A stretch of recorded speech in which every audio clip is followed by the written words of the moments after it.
With the end of Season 1 drawn to a close and the Curse of Osiris DLC just around the corner, I figure it's as good a time as any to talk about the top 10 weapons in Destiny 2.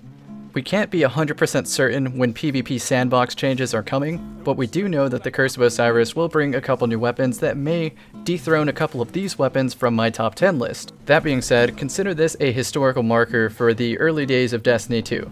The meta, in a sense. That way we can reference it in 2 years from now when the game looks totally different.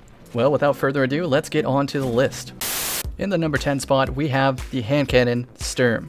It's the 110 RPM archetype of hand cannon that hits 71 to the head, but Sturm is special. It's exotic. What sets Sturm apart from its legendary counterparts is the unusually high base stats and the high magazine. And when I say high stats, it's not just slightly higher. The Sturm pretty much beats every legendary hand cannon in every stat. Now clearly if you wanted to use a specific perk, you would use a different legendary.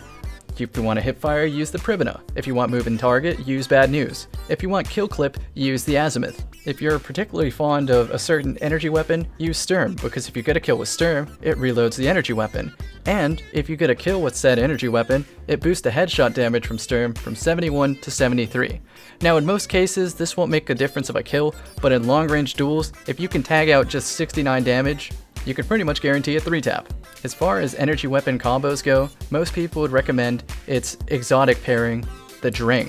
For those unaware, Drang is an energy weapon, a sidearm that looks particularly close to the GoldenEye Golden Gun, but it doesn't one-shot kill. But if you do happen to pick up a kill with Drang, it is the only energy weapon that reloads Sturm.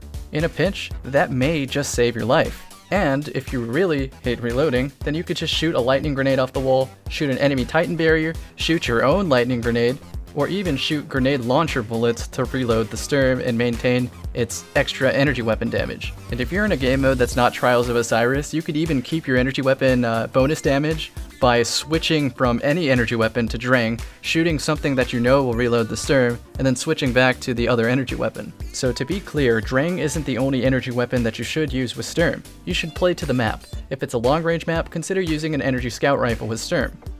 Sturm is pretty much the perfect medium range weapon. You peek shot.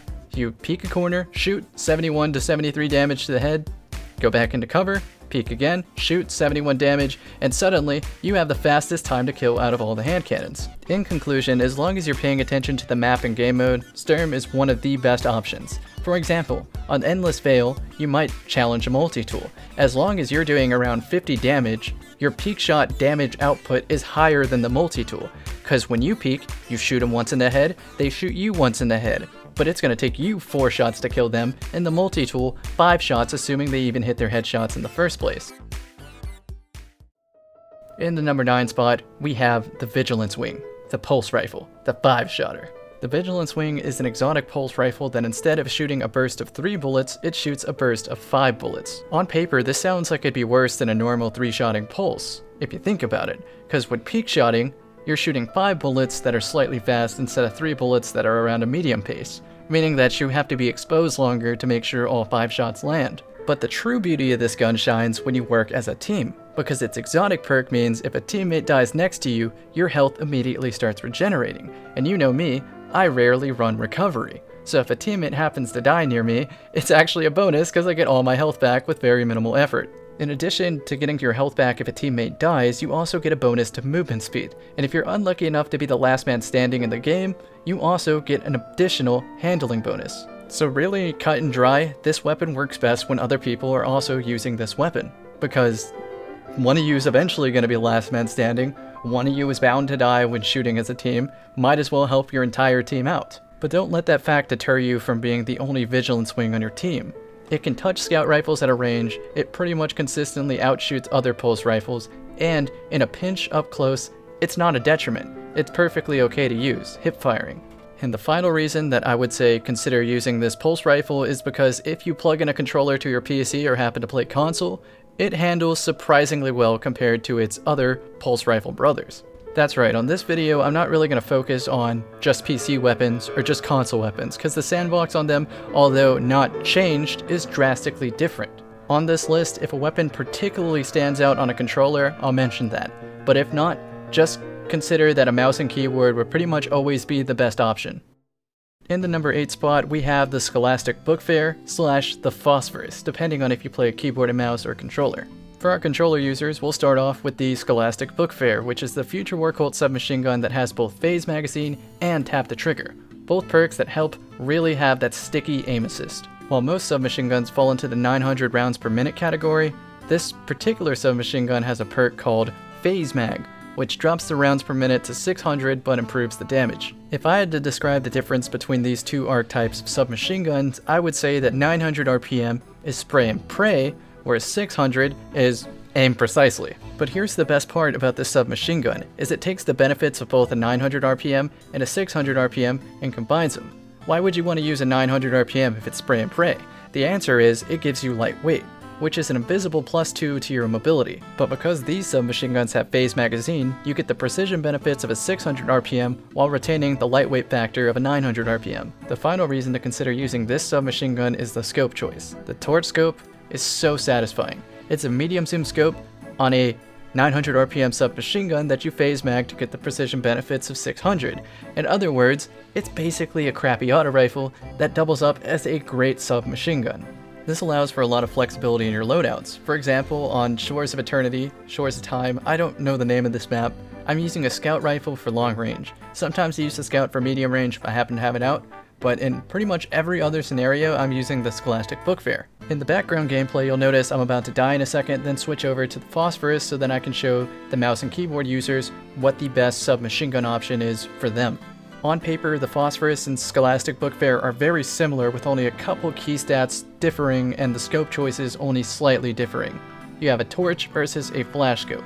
Now they're essentially the same scope, but again, it's personal preference. If you like one scope more than the other scope, then you're going to use that one and do better. The perk differences are simple. The Scholastic Book Fair has tap the trigger, and the Phosphorus has dynamic sway reduction, which is a perk that when holding down the trigger, your gun fires more accurately. This is a very important perk on mouse and keyboard and can't be overlooked, because if the stability increases by holding down the trigger, you'd be incentivized to hip fire, which means that your radar will be open so you can see who's coming around. Your field of view is bigger so you can focus on multiple targets at once and really choose smartly which one to shoot first, and your strafe speed is increased because if you aim down sights, your strafe speed is slower. If you see a target that's slightly far away, consider aiming down sights to reduce a little bit of the damage drop off and pick up a kill that you otherwise would miss with hip fire, but the option is there with dynamic sway reduction. In the number 7 spot, we have the controller favorite, Better Devils. Like everyone else, I can't really put my finger on what makes this hand cannon in particular stronger than all the others. Some say explosive rounds, some say base stats, but the bottom line is that this is the most consistent hand cannon in the entire game, and that makes it rise a little bit above the pack. First and foremost, when explaining this weapon, I'll have to start with explosive rounds. Explosive rounds are a very important perk because half the payload of the bullets is served in an explosive payload, meaning that there is the kinetic portion and the explosive portion of the bullet. The explosive portion always does the same amount of damage no matter how far away it is, and the kinetic portion has range drop-off. As you see from the background, the explosive portion will do 23 damage, and the kinetic portion will do 8 damage, as opposed to doing just a flat 16 damage if it was any other hand cannon. This means that there is a sweet spot range that this hand cannon can touch that no other hand cannon can even come close to. If you were peak shotting, you could hit a 5 headshot across the map, whereas other hand cannons would take like 8 or 9. But don't let this fact alone fool you into thinking that this is the end-all be-all of hand cannons. It's just extremely consistent. The Sturm that I mentioned earlier actually fares better on most maps because the damage drop-off isn't significant enough to change the shots to kill in Better Devil's favor. But the fact remains, if you plug in a controller, this is the hand cannon to use. It is the crispiest, certified by Kentucky Fried themselves. Bungie should seriously look into getting a sponsorship, an exclusive camouflage skin on the Better Devils from Kentucky Fried Chicken. Jokes aside, the explosive payload also translates to a pretty consistent jump shot, because even if the bullet misses, the explosive payload still hits them. Now, because I can sense an argument in the comment section of this video, someone's gonna say, but the auto rifle always beats this hand cannon. And that's true if you don't account for cover. If you're around cover, Better Devils wins every time. But if you're not around cover, use a 450 auto rifle. They have a faster time to kill and can pretty much touch the exact same range. This brings up a very important point. Don't be the guy to run Better Devils in a 450 auto rifle, because they touch the exact same range. You would be much better served to run a scout rifle or a sidearm. I'm not saying you, person watching the video, can't do good with it. I'm saying there is more skill to be had if you can cover more ranges. Really, just keep in mind the limitations of this weapon and this archetype. It's 140 RPM, which means it will kill slower than the 150s, but it will have a little bit better stability, handling, and range. So this being said, maybe if you've never missed a shot in your life, consider using a 150 RPM or 110 RPM hand cannon.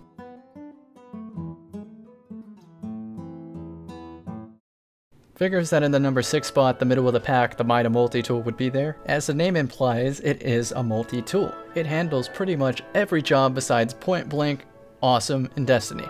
In my opinion, the most important feature of this gun is the fact that it boosts movement speed when equipped. I base a lot of my playstyle on mobility because mobility lets you get out of sticky situations, like maybe taking one less ping of a pulse grenade. Maybe it lets you peek in and out of cover faster than someone else, therefore increasing your damage output. Most of all, mobility makes it so that if you stray side to side, it's more likely for your opponent to miss, and maybe more likely for you to land your shot if you walk into it. Case in point in the background clip.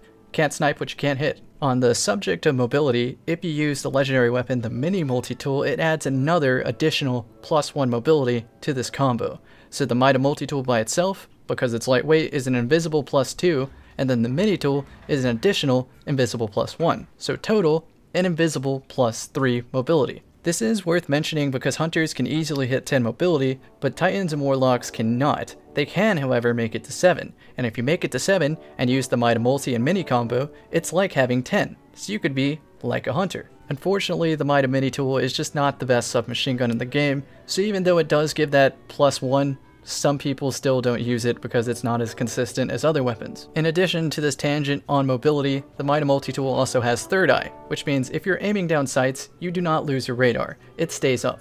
This allows you to more aggressively hold a lane because you don't have to periodically pop out of your scope to check the radar. It's always up. Now this next feature might not be important to some people, but the multi-tool is one of the few guns in the game that has a compass on it. Actually, I think it's the only gun in the game that has a compass on it. So if you're really into teamwork and want to play with the same group of 4 people, you can start giving callouts that have to do with north, south, east, and west. As if all the things I mentioned weren't enough already, this gun also has high caliber rounds. Now I've personally done the testing, I've seen other videos on this. High caliber rounds aren't the be all end all of weapons, especially if you use mouse and keyboard. Now although high caliber rounds aren't the supreme advantage everybody thinks when aiming down at another primary weapon, if you happen to see the glint of a sniper rifle scope and decide to stupidly peek it, the Mida multi-tool will make short work of it. I'll close this section by mentioning that if you're going to run it with the mini tool, make sure to use the exotic ornament or to color the Mida mini tool a completely different color because although they aren't exactly the same, you will get confused at which weapon you have up when. In the number 5 spot, we have the Cuboid, which gives me a little bit of PTSD because of anatomy, physiology, and now kinesiology classes and finals. Oh my gosh, I'm so nervous. Like, you don't even understand. I am pretty much a week from graduating from college, as if my last assignment will probably be submitted tomorrow, and then after that, it's all finals. But Cammy's personal life aside, the Cuboid auto rifle is amazing. Now, right off the bat, the first thing you'll notice is that it has the fabled box scope. That is the best scope, in my opinion, from Destiny 1, and it's above the middle of the pack in Destiny 2. This is one of those controller user weapons. Not to say that mouse and keyboard can't use it well, but you get more benefits for using it with a controller, because the moving target perk makes it so that you strafe faster when aiming down sights, and you get extra target acquisition. If you use a mouse and keyboard, you don't get that extra acquisition. Now, mouse and keyboard users might want to consider using a different Kinetic 450 RPM auto rifle like the Origin Story, which has the Rampage perk, which makes it so that you get a little damage boost for every successive kill in a short amount of time. You might be thinking to yourself, why is this weapon on the top 10 list? This looks like it's a piece of crap. Pardon my French. But you have to consider that in Destiny 2, hence the 2, you get 2 primary weapons. Once we make it to the end of this top 10, this puzzle will sort of reveal itself and make sense. I'll just say it, because you already know what the number 1 weapon is.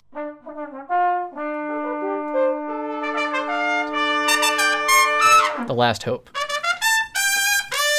So now that we understand that you would pair this weapon with the Last Hope, which is essentially the best weapon for close quarters in every single category when compared to other options, the grand question you ask yourself when using the Last Hope is, what kinetic weapon do I pair with it? If it's a long-range map, the answer is simple.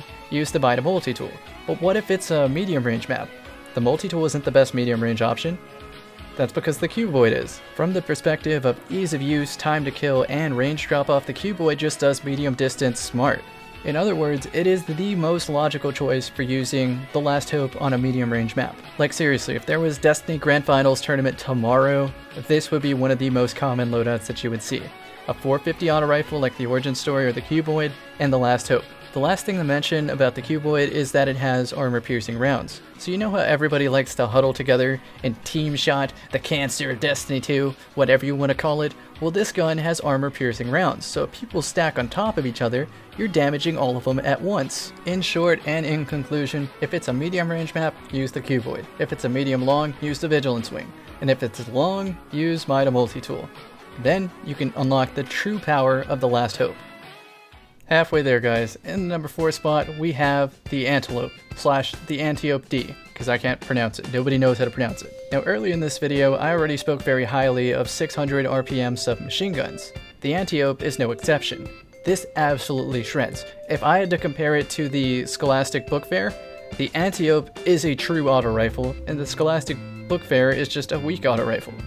In other words, this acts as both an auto rifle and a submachine gun. Its range is that good. The reason that it feels like an auto rifle is because of the perk Ricochet Rounds. As found by user Drewsky and the Destiny Crucible Reddit, Ricochet Rounds actually boost the range of this gun, and they don't do it in the way that you think. It's because Ricochet Rounds actually boost the zoom of the gun, therefore improving the damage drop-off. I'm not joking. The Ante Up D sports one of the best perks in the entire game, Kill Clip, also known as Reactive Reload in Destiny 1. This perk makes it so that if you get a kill and then reload, you get a bonus 30% damage for the next person that you shoot, and it lasts a couple seconds. Now, I don't have to mention that this gun already kills fast, but with Kill Clip, it is near instant. It is crazy. One of the best weapons in the entire game, hence why it's on this list. For those of you very fond of Voidwalkers with the Devour perk, this is the gun to pair with it, or the old-fashioned. Either one works. Basically, what you want to do is pop Devour, get a kill, activate Reactive Reload, and every successive kill should restore your health, and you should absolutely chew through teams and mow them down. In the event that in future Crucible tuning, they change the way Ricochet Rounds work and don't provide extra zoom, the perk Ricochet Rounds is still overall very solid. If you damage somebody to near one-shot death, and they run around the corner, you could just shoot the wall surrounding them, and maybe if you're lucky, Ricochet Rounds will bounce into them and finish up the kill for you. One special thing to note with this gun is that when using Rally Barricade to activate Kill Clip or a Marksman Dodge on a Hunter, it doesn't work. You have to manually reload this gun or Kill Clip will not activate. I kind of feel like I don't have to mention more on this gun. It is that good. Words do not do it justice. Try it out, see how you like it, hit some headshots, activate Kill Clip, and definitely wipe some enemy teams. You're gonna like this segue. You're gonna like this transition. The best energy pairing for this Ante Up D is, no coincidence, the number 3 gun, which is the Manannan. I don't know how to pronounce this one either, so I call it the Manhattan, like the drink. Well, if Better Devils is good because of explosive rounds, then the Manannan is good because of explosive rounds. It is just like the Mida multi-tool and archetype, 200 rounds per minute, but with the added benefit of explosive rounds. Now these, I can attest for, seem to actually show a visual difference, maybe not in flinch, but it certainly blocks your view. I never mentioned this with Better Devils, but that's because it's less apparent. It's simple. A faster rate of fire means more bullets, which means more explosive shit on their screen. They can't see anything, Captain. I'm sorry. But as if this fact alone wasn't enough, the Manannan also has the lightweight perk. So if you have 8 mobility, it can be an invisible +2, making it 10 mobility. I also have to mention that I'm not even using the Manannan in this clip. I'm using the blue version, the rare version called the Madruga. Sounds Russian. Sounds like a vodka brand. I have no idea what it is, probably gonna look it up and it's gonna be something grossly inappropriate and I'll get demonetized, but hashtag bring back random rolls, because I can't even get this fixed roll. I can attest, however, that I do have this gun on console and it shreds. I can only hope to get the better legendary version and maybe one day the Masterworks version. Pretty much everything that multi-tool can do, this gun can also do, so it's kind of just an open invitation to run the Ante Up. Comparatively, the Ante Up covers short and medium distance, the Manannan covers very long and medium distance. For real, if it was Destiny, MLG, Anaheim Grand Finals tomorrow and they chose a long-range map, you would certainly see this loadout, Ante Up D plus Manannan. But if it was a close-range map, you might see Cuboid plus Last Hope. I'll end with what you're seeing in the background. Because this gun fires faster, you can shoot people trying to grab power ammo and it straight up prevents them, even from the air, because like I said, it's explosive, there's a payload, if they take damage, they cannot pick up power ammo. Such a good gun. Such a good gun. Now, I would have loved to put this in the number 1 spot just because of the memes, but it is actually in the number 2 spot. I've personally done the range testing against all other auto rifles, against pulse rifles, and against hand cannons. I can say for a fact that the number has the best range drop-off of all the 450 auto rifles, and consequently, because 450s are usually better than other auto rifles, it's better than every auto rifle. At a whopping 75 meters away, which is going to be these Mida multi-tool sight lines. These crazy sight lines that you rarely see on maps and rarely think that it's a smart idea to even engage that far. Like straight up where I spawned to B flag. That far away, the number beats every auto rifle and can test a lot of pulse and scout rifles. Even auto rifles in the high impact variety like the Halfdan, that's the only one, with a thermal scope which has increased zoom, it still has worse drop-off than the number. When you consider the Skaithlock or the Martyrs make, with both scopes on, it's still worse than the number. If you consider the Jiangxi, the other 450 auto rifle, with a scope, it is still worse drop-off than the number. Here is the interesting part, and this is fully up to you as a player, depends on whether you use mouse and keyboard or controller, but the aim assist drop-off for pulse rifles is around 70 meters. The Jiangxi auto rifle seems to keep its aim assist up longer despite having a closer range drop-off. Likewise, the number will lose its aim assist drop-off at around that extreme range, but if you use mouse and keyboard where aim assist just doesn't apply, you can straight up beat a lot of these weapons in time to kill if you're making it to that bottom half of the magazine and you're landing headshots. For those unaware, the number has a perk called High Impact Reserves, so when you're in the bottom half of the magazine, it does an additional 1 or 2 damage at the very end of the magazine. Now, over the course of a very long distance, this adds up. In addition to this, it has great base stats, and then it's further coupled by also having ricochet rounds, as we know from earlier, improves the zoom of a scope that already has a lot of zoom. Even when we're talking controller users, I'm sorry, you cannot convince me. This gun shits on the Uriel's gift. I am sorry for anybody who doesn't have it. So now let's put all the pieces of this puzzle together. We know that the number punches way out of its weight class for range, already has one of the better time to kills out of the auto rifles, is super consistent because of the precision frame, has great hip fire, base stats, whatever, ricochet rounds to hit people around corners. Combine all this and you have the overall best weapon package. So again, same example as the last couple. If this was Destiny Grand Finals tomorrow and you were playing a long range map, you would see a combination of multi-tool with the number and Manannan with Ante Up. That would be your combination of 4 players, maybe 2 people with the number setup and 2 people with the Manannan setup. But as you can see, even on Shores of Time, a map with somewhat long sight lines, I'm still opting not to use multi-tool in favor of a sidearm, because I want to cover my point blank distance and combo melees into it. Because the number really does long range just as good as the multi-tool on this map. The only clear downside I can think of the number is the fact that it's an auto rifle, and if you consider peak shotting, you'll probably lose to a hand cannon at medium to close range. As I mentioned really early in this video with the Sturm, it's not that intelligent of a choice to choose 2 weapons that cover the same distances, namely a hand cannon and the number. Because why wouldn't you just use the number in everything except peak shotting? Then you limit your long range engagements and your point blank engagements. There's a little bit of wiggle room for you to get outplayed, is really all I'm trying to get at. Essentially, there is no perfect loadout. That's what makes Destiny 2 so fun to me. In fact, you could even go the route of using this to make a fun loadout even more fun, namely Sweet Business, the 900 RPM auto rifle. Use it with that Titan exotic chest piece that automatically reloads auto rifles, use this one for long range and the Sweet Business for close range, and you got yourself a fun loadout. In summary, this weapon is cursed with greatness. It's borderline overpowered. It's so good at most of its jobs that you have a identity crisis deciding what other weapon to use because you really don't want to use any other weapon.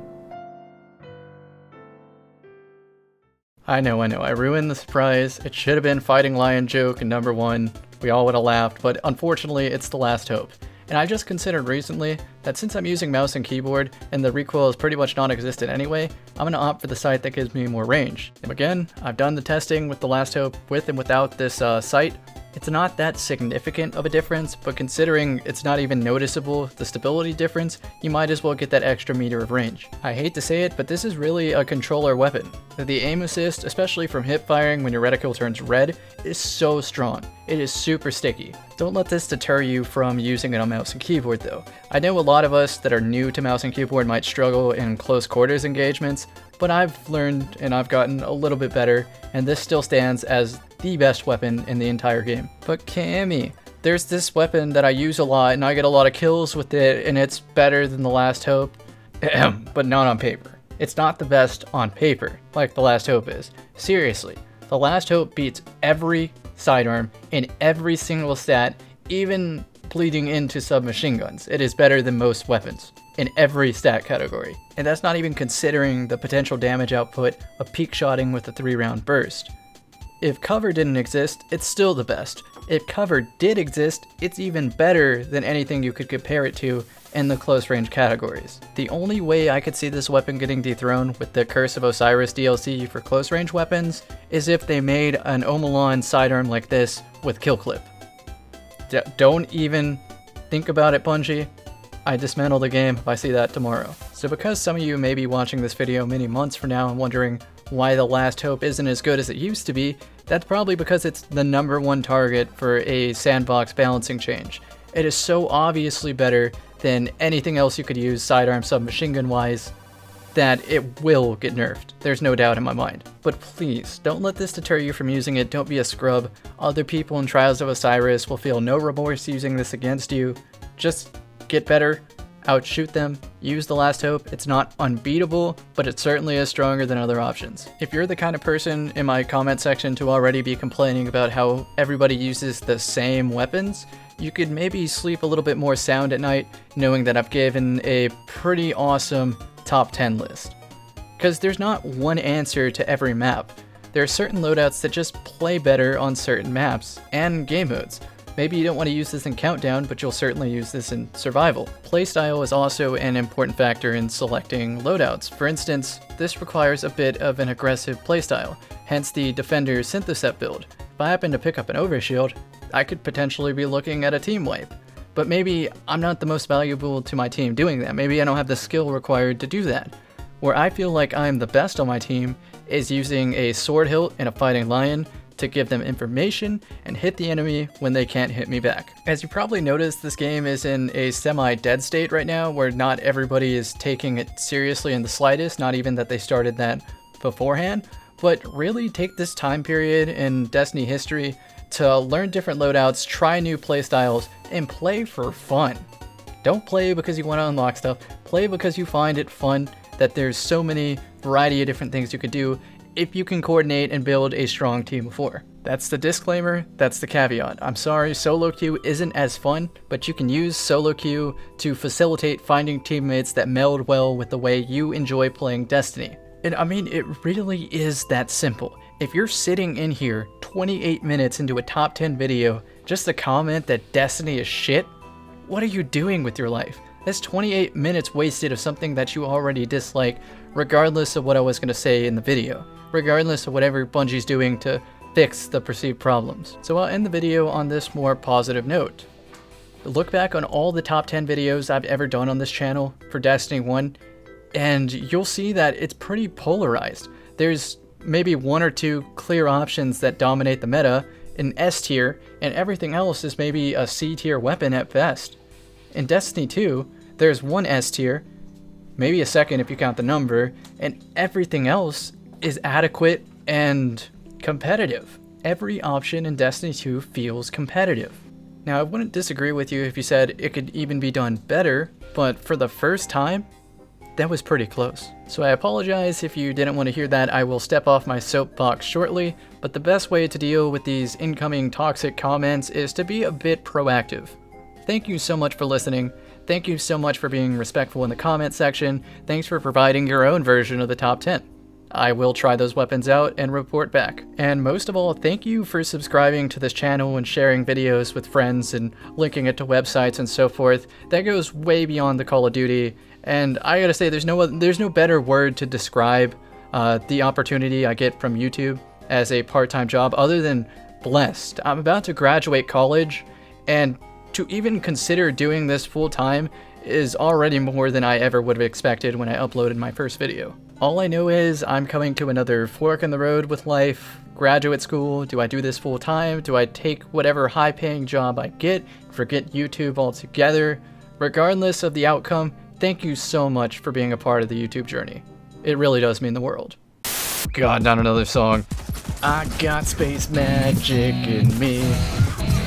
Every time I toss a Nova, this is what I'm told.